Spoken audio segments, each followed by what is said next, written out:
Hello guys, কেমন আছেন সবাই? আশা করি সবাই ভালোই আছেন। আমি আমিন, আর আজকে তোমাদের জন্য আরও একটি নতুন ফ্রেশ ভিডিও নিয়ে চলে এসেছি।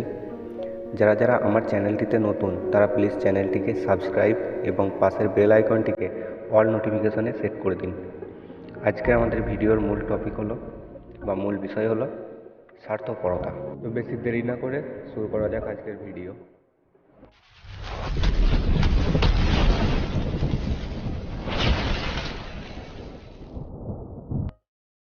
আজকে আমরা স্বার্থপর মানুষ নিয়ে আলোচনা করব। মন দিয়ে শুনবেন, ভিডিওটি স্কিপ না করে পুরো দেখুন। প্রথমে আমরা আলোচনা করব স্বার্থপর মানুষ কেমন হয়। স্বার্থপর মানুষ কেমন হয়? স্বার্থপর মানুষ নিজের ভালো বুঝতে জানে।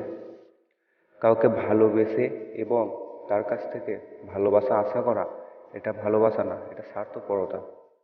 নিজের সম্পর্কে চিন্তা করা স্বার্থপরতা নয়, কিন্তু শুধুই নিজের সম্পর্কে চিন্তা করা হলো স্বার্থপরতা। স্বার্থপর মানুষ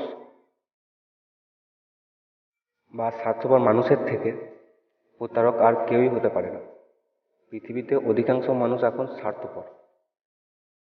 আপনাদের মনে একটি প্রশ্ন আসতে পারে যে আমি নিজের ব্যাপারে যত্নশীল, তাই বলে কি আমি স্বার্থপর? এর উত্তরে আমি বলবো না। কিন্তু স্বার্থপর মানুষ কেবল নিজেকেই অর্জন করে।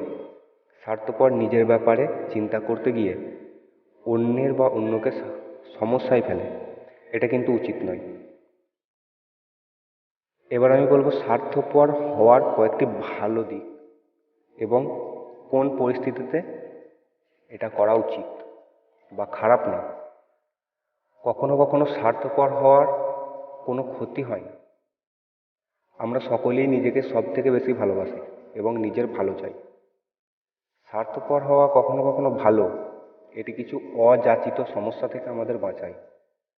ভিডিও আর বেশি লম্বা না করে আরেকটা কথা বলবো, দিয়ে ভিডিওটি শেষ করব। স্বার্থপর আমরা সকলেই, কিন্তু সেটা প্রকাশিত হয় স্থান, কাল এবং পাত্র ভেদে। আজকে ভিডিও এটুকুই। থ্যাংক ইউ পুরো ভিডিও দেখার জন্য। আর ভিডিওটি যদি একটুও ভালো লেগে থাকে তাহলে প্লিজ ছোট্ট একটা লাইক করে দেবেন এবং চ্যানেলটিকে সাবস্ক্রাইব করে দিয়ে বেল আইকনটিকে অল নোটিফিকেশনে সেট করে দেবেন। ধন্যবাদ।